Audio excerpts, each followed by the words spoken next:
উপস্থিত আমাদের বিদ্যালয়ের প্রধান শিক্ষক মহাশয় এবং শ্রদ্ধেয় শিক্ষাকর্মী এবং অশিক্ষক কর্মচারীবৃন্দ এবং আমার স্নেহের শিক্ষার্থীরা, আজকে যে বিশাল ব্যক্তিত্বের তিরোধান দিবস আমরা উদযাপন করছি, তার সম্বন্ধে কিছু কিছু বিষয় হয়তো আমরা ইতিমধ্যে জেনে গেছি যে তিনি হলেন পশ্চিমবঙ্গের কারিগর বা পশ্চিমবঙ্গের জন্মদাতা।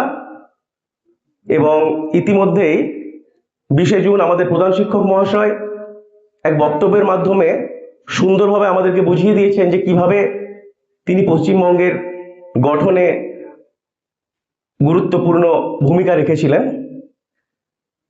আমার যেটুকু বলার, যে শ্যামাপ্রসাদ মুখোপাধ্যায়ের জীবনী যদি আমরা পর্যালোচনা করি তাহলে দেখব যে তিনি একজন রাজনীতিবিদ হিসেবেই নয়, পাশাপাশি একজন শিক্ষাবিদ, একজন আইনজ্ঞ, এই সমস্ত দিকেও তিনি তার পারদর্শিতার পরিচয় দিয়েছেন। তার জন্ম থেকে শুরু করে শিক্ষা কর্মজীবন যদি আমরা বিশ্লেষণ করে দেখি, তাহলে প্রথমে আমরা যেটা বলবো যে তিনি হচ্ছেন বাংলার বাঘ নামে সুপরিচিত শ্রদ্ধেয় স্যার আশুতোষ মুখোপাধ্যায়ের সন্তান। এবং পারিবারিক দিক থেকে প্রথম থেকেই তার মধ্যে জাতীয়তাবাদের বীজ কিন্তু প্রস্ফুটিত ছিল। শিক্ষাগত যোগ্যতা নিয়ে প্রশ্নের কোনো অবকাশ নেই।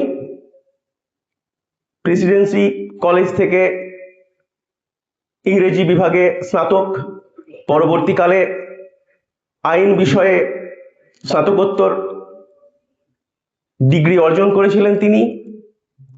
তার জীবনের প্রথম তিনি শুরু করেছিলেন কলকাতা হাইকোর্টের ব্যারিস্টার হিসেবে, পরবর্তীকালে কলকাতা বিশ্ববিদ্যালয়ের উপাচার্য হিসেবে তিনি অবদান রেখেছেন। সেখানে বাংলা বিভাগ খোলা, পঠন পাঠন শুরু করা, সব ক্ষেত্রেই তার অবদান আছে। এরপরে যদি আমরা বলি যে তার রাজনৈতিক জীবন, বাস্তবিক অর্থেই শিক্ষার ক্ষেত্রে এত গুরুত্বপূর্ণ অবদান সত্ত্বেও তিনি রাজনৈতিক জীবনে এলেন কেন, তার মধ্যে যে আমরা বলেছি প্রথমেই জাতীয়তাবাদের একটা বীজ প্রস্ফুটিত ছিল, দেশের জন্য কিছু একটা করব, সেই একটা আশা আকাঙ্ক্ষা হয়তো তাকে রাজনীতির জীবনে ঠেলে দেয়। এবং তিনি যথেষ্ট যোগ্যতার পরিচয় দিয়েছিলেন।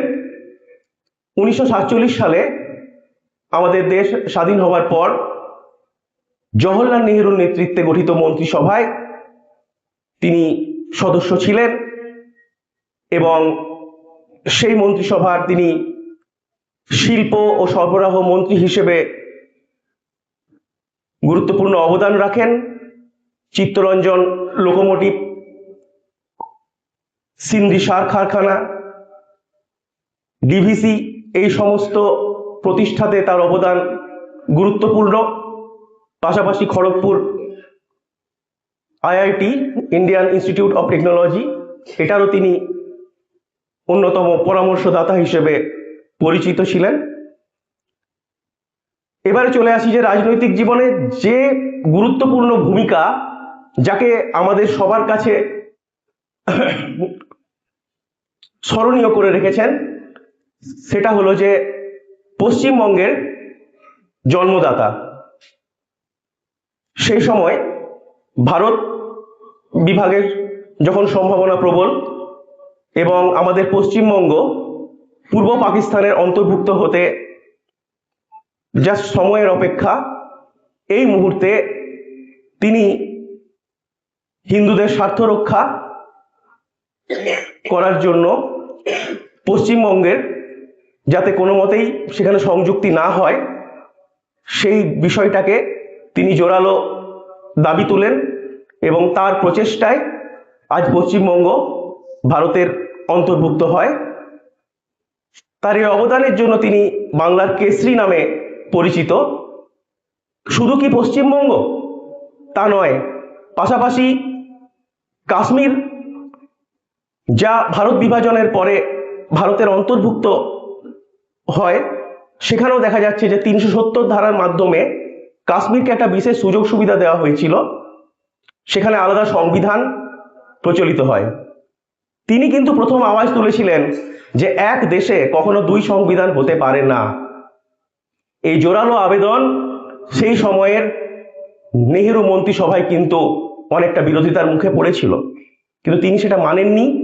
তিনি তার প্রতিবাদ করেছিলেন এবং পরবর্তীকালে সেই দাবি নিয়ে তিনি যখন কাশ্মীরে প্রবেশ করেন তখন তাকে গ্রেপ্তার করা হয় এবং সেখানে বন্দি দশাতেই তার মৃত্যু ঘটে। যদিও তার মৃত্যুর বিষয়টি নিয়ে অনেক বিতর্ক রয়েছে, কিন্তু একথা এক বাক্যে প্রায় অনস্বীকার্য যে ভারতের ঐক্যের স্বার্থ রক্ষায়, ভারতকে একটা জাতি হিসেবে গড়ে তোলার ক্ষেত্রে, ভারতকে সংঘবদ্ধ করার ক্ষেত্রে শ্যামাপ্রসাদ মুখোপাধ্যায়ের অবদানকে কখনো আমরা অস্বীকার করতে পারি না। আমরা আমাদের দেশীয় জাতীয় আন্দোলনে অনেক মহাপুরুষ, অনেক মনীষীদের অবদান দেখেছি।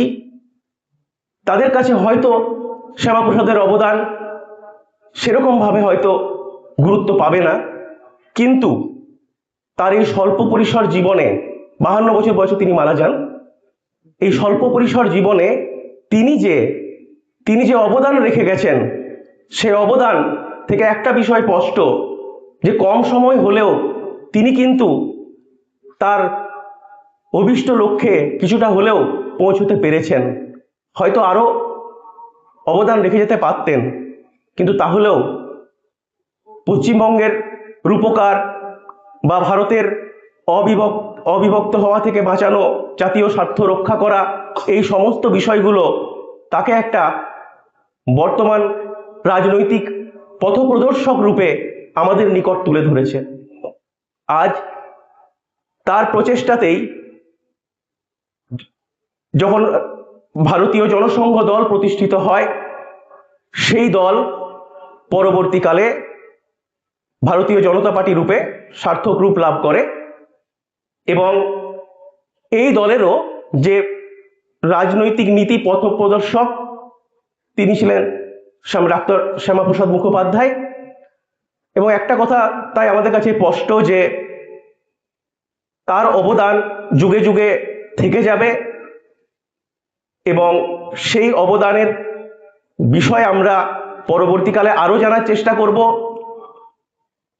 এবং তার আদর্শ, তার চিন্তা ভাবনা আমরা যুগের পর যুগ প্রবাহ করে নিয়ে যাব। এই বলে আমি আমার বক্তব্য এখানে শেষ করলাম।